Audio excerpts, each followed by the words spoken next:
Mi esposo fingió su muerte para cobrar el seguro y huir con su amante, pero cometió un error, dejó su computadora desbloqueada y descubrí todo el plan antes de que lo ejecutara.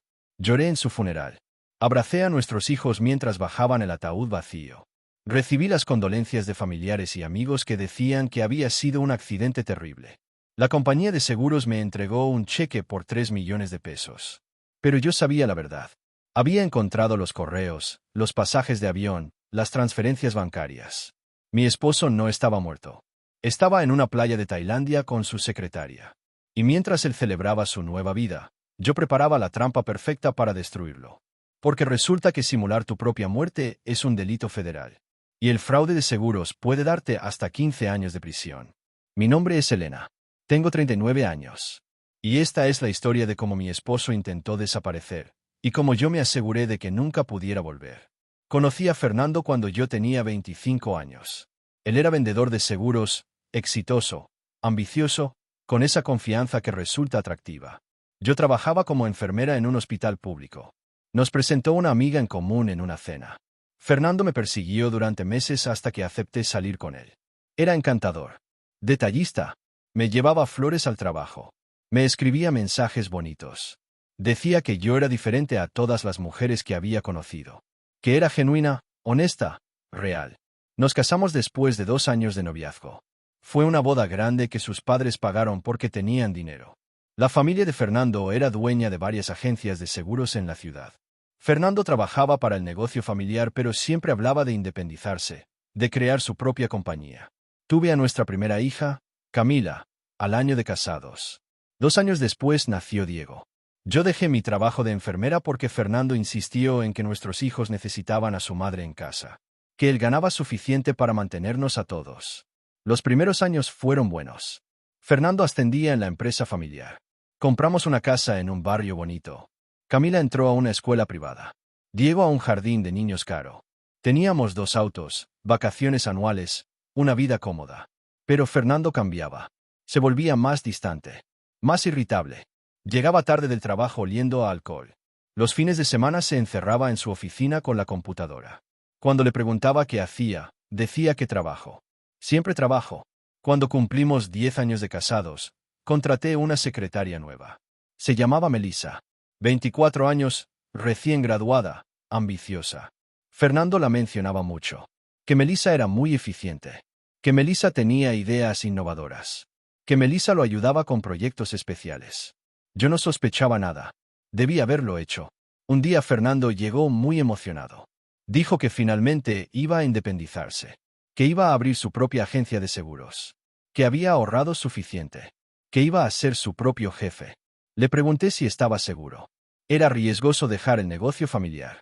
Fernando dijo que estaba más que seguro. Que ya tenía todo planeado. Esa frase debió haberme alertado. Todo planeado. Fernando abrió su agencia 6 meses después. Melissa fue su primera empleada. Su mano derecha la llamaba. Los primeros meses fueron duros. El negocio no generaba suficientes ingresos. Fernando pedía préstamos. Usaba nuestros ahorros. Vendió su auto deportivo. Yo sugerí que volviera a trabajar como enfermera para ayudar. Fernando se negó. Dijo que era cuestión de tiempo. Que el negocio despegaría pronto. 1 año después, las cosas seguían mal.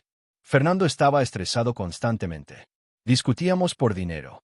Yo veía nuestros ahorros desaparecer. Las deudas acumularse. Entonces Fernando tuvo una idea brillante. Dijo que iba a sacar una póliza de seguro de vida grande. 3 millones de pesos. Que si algo le pasaba, nosotros estaríamos protegidos. Le dije que era morboso pensar en eso. Él insistió. Dijo que era lo responsable. Que con su trabajo estresante, su presión alta, sus antecedentes familiares de problemas cardíacos, era lo sensato. Firmó la póliza. Yo era la beneficiaria. 3 millones de pesos si algo le pasaba. 2 meses después, Fernando dijo que tenía que viajar a Guadalajara por trabajo. Una convención de seguros. Estaría fuera 4 días. Era importante para el negocio. Se fue un jueves por la mañana. Me llamó esa noche desde su hotel. Todo normal. El viernes no llamó. Pensé que estaba ocupado. El sábado por la mañana recibí una llamada de la policía de Jalisco. Había habido un accidente. Un incendio en una casa de retiro en las afueras de Guadalajara donde Fernando estaba haciendo una presentación. Varios muertos. Fernando entre ellos.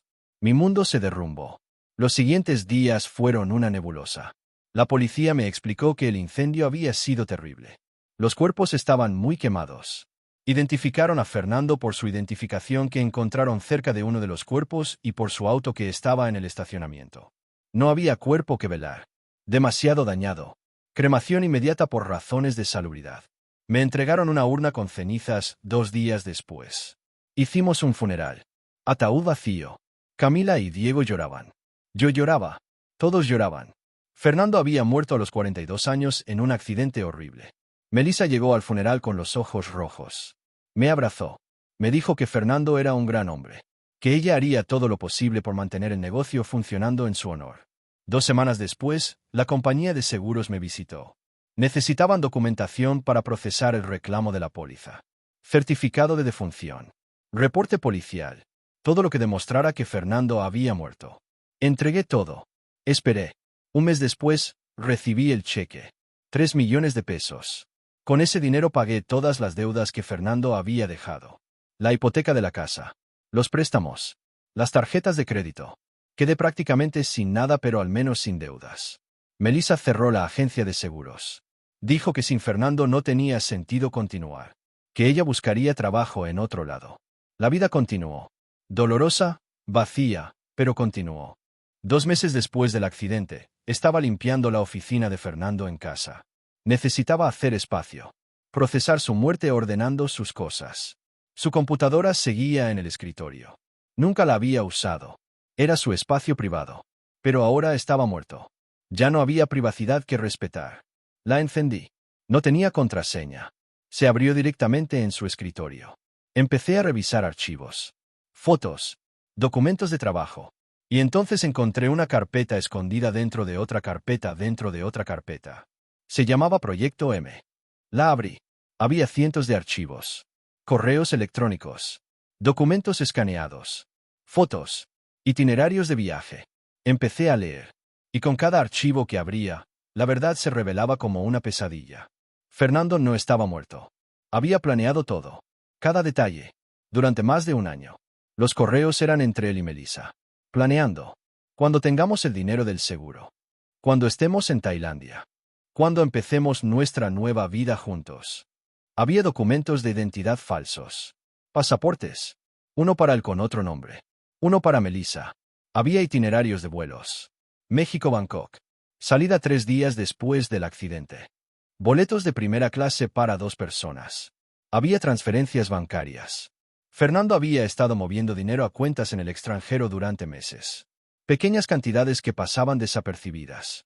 Sumaban casi 2 millones de pesos. Había fotos. Fernando y Melissa en la playa. Besándose. En la cama. Fotos tomadas meses antes del accidente. Y había el plan completo detallado en un documento de Word. Fernando había pagado a alguien en Guadalajara para que provocara el incendio.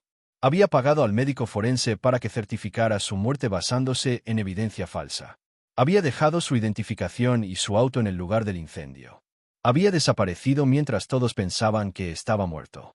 Las cenizas que me dieron en la urna no eran de Fernando. Probablemente eran de un animal. O de madera quemada. Mi esposo había fingido su muerte. Había cobrado 3 millones de pesos de seguro de vida. Y estaba en una playa de Tailandia con su amante, 20añera, viviendo la vida perfecta con el dinero de su propio funeral. Me quedé sentada frente a esa computadora durante horas, leyendo cada archivo, cada correo, cada detalle del plan. Había un correo reciente, de hace 2 días. Melissa le escribía a Fernando. Bangkok es hermoso, amor. Gracias por nuestra nueva vida. Te amo. Vomité. Literalmente corrí al baño y vomité. Lloré. Grité. Rompí cosas. Y luego me calmé. Y empecé a pensar. Fernando creía que era intocable. Que estaba en otro país con identidad falsa.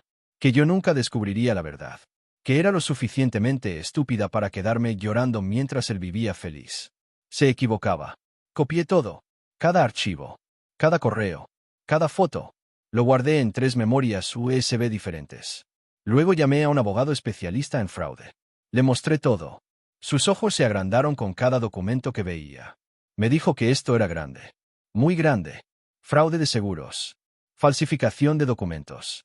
Corrupción de funcionarios públicos. Si lo manejábamos bien, Fernando podría pasar décadas en prisión. También me advirtió que el dinero del seguro tendría que devolverlo, que técnicamente era producto de un fraude. Le dije que no me importaba, que prefería estar en la ruina que dejar a Fernando salirse con la suya. Presentamos la denuncia con la Fiscalía General. Les entregamos todas las pruebas. Los correos, los documentos, los itinerarios. Todo. La investigación fue rápida. Contactaron a Interpol. Localizaron a Fernando en Bangkok usando sus transferencias bancarias y movimientos de tarjetas de crédito. Un mes después de que presenté la denuncia, agentes tailandeses arrestaron a Fernando y Melissa en su departamento de lujo frente al mar. Las fotos del arresto salieron en las noticias internacionales. Fernando esposado, pálido, en shock. Melissa llorando. Fueron extraditados a México 2 semanas después. El juicio fue un circo mediático. Hombre finge su muerte para cobrar seguro y huir con amante. Todos los periódicos lo cubrieron. Todos los noticieros. Fernando intentó alegar que no era él, que era un error de identidad. Pero las pruebas eran abrumadoras. ADN, huellas digitales, reconocimiento facial. Era él. Su abogado trató de negociar. Ofreció devolver todo el dinero a cambio de una sentencia reducida. El fiscal se negó. Dijo que este caso era ejemplar, que tenía que enviar un mensaje. Durante el juicio salieron más cosas. Fernando había estafado a varios clientes de su agencia. Había vendido pólizas falsas. Había robado primas de seguros. El fraude de su muerte era solo la punta del iceberg. El médico forense que había falsificado el certificado de defunción confesó. Dijo que Fernando le había pagado 50.000 pesos. Fue arrestado también. El hombre que provocó el incendio fue localizado. Confesó que Fernando le pagó 100.000 pesos. 3 personas habían muerto en ese incendio. No era solo fraude. Era homicidio. Fernando enfrentaba cargos de fraude, falsificación de documentos, homicidio culposo, soborno y evasión fiscal. Melissa también fue acusada como cómplice. La sentencia llegó 6 meses después. Fernando, 25 años de prisión. Melissa, 12 años. Además, tenían que devolver todo el dinero del seguro más daños y perjuicios. Cantidad total, 7 millones de pesos que obviamente no tenían. Perdieron todo. El departamento en Bangkok que habían comprado. Las cuentas bancarias congeladas. Todo confiscado. Los padres de Fernando quedaron destruidos. Su madre dejó de hablarme. Me culpaba por arruinar la vida de su hijo. Le recordé que su hijo había arruinado su propia vida al fingir su muerte y matar a 3 personas en el proceso. Dejó de llamar. Tuve que devolver el dinero del seguro. Me quedé exactamente donde estaba antes. Sin dinero, con deudas, viuda de un hombre que no estaba muerto sino en prisión. Pero no me arrepentí ni un segundo. Volví a trabajar como enfermera. Empecé con turnos nocturnos porque pagaban más. Camila y Diego tuvieron que cambiar a escuelas públicas. Vendí la casa grande y compré un departamento pequeño. Fue difícil. Los niños estaban confundidos. ¿Por qué papá hizo eso? ¿Por qué nos mintió? Porque ya no nos quería. Les expliqué lo mejor que pude. Que su papá había tomado malas decisiones. Que las consecuencias de esas decisiones eran graves. Que a veces la gente que amamos nos decepciona. Estuvieron en terapia durante 2 años. Todavía están procesando. Fernando intentó contactarme desde la prisión. Cartas. Llamadas que yo rechazaba. Finalmente le escribió a su madre para que me diera un mensaje. Decía que lo sentía. Que había cometido un error. Que estaba desesperado por las deudas. Que Melissa lo había manipulado. Que nunca pensó que las cosas llegarían tan lejos. Mentiras. Todo mentiras. No le respondí. No tenía nada que decirle. Melissa saldrá de prisión en 6 años por buena conducta. Fernando no saldrá hasta que tenga 67 años. Nuestros hijos serán adultos. Él habrá perdido todo. Yo reconstruí mi vida. Conseguí un ascenso en el hospital. Ahora soy supervisora de enfermería. Gano bien. Los niños están en buenas escuelas públicas. Sacamos adelante. Conocí a alguien hace 1 año. Se llama Alberto. Es paramédico. Divorciado también. Con 2 hijos propios. Somos amigos por ahora. Vamos despacio. Pero hay algo ahí. Algo genuino. Camila tiene 15 años ahora. Diego 13. Son buenos chicos. Resilients. Más fuertes de lo que yo era a su edad. A veces me preguntan por su papá. Si lo extraño. Les digo la verdad. Extraño al hombre que creí que era. Pero ese hombre nunca existió realmente. Lo que sí existió fue un mentiroso. Un estafador. Un asesino indirecto que mató a 3 personas en un incendio solo para fingir su propia muerte. Y ese hombre está exactamente donde debe estar. En prisión. Pagando por cada mentira. Por cada traición. Por cada vida que destruyó, incluyendo la suya propia. La gente me pregunta cómo lo descubrí. Cómo tuve el valor de denunciarlo. Si no tuve miedo de quedarse sin dinero. Les digo que no fue valor. Fue furia. Fue justicia. Fue la negativa absoluta a ser la tonta que se quedó llorando mientras él vivía feliz con mi dolor. Y en cuanto al dinero, sí, estoy en peor situación económica que antes. Pero duermo tranquila. Mis hijos saben que su madre luchó por la verdad. Que no se dejó pisotear. Y eso vale más que 3 millones de pesos. Soy Elena. Tengo 39 años. Mi esposo fingió su muerte para cobrar un seguro y huir con su amante. Pero olvidó algo crucial: subestimarme. Y ese error le costó todo. Si esta historia te impactó, comenta qué hubieras hecho tú. Dale like si crees en la justicia. Suscríbete para más relatos de traición y venganza. Comparte con alguien que necesite recordar que nunca es tarde para defenderse. Recuerda, la verdad siempre sale a la luz. Siempre.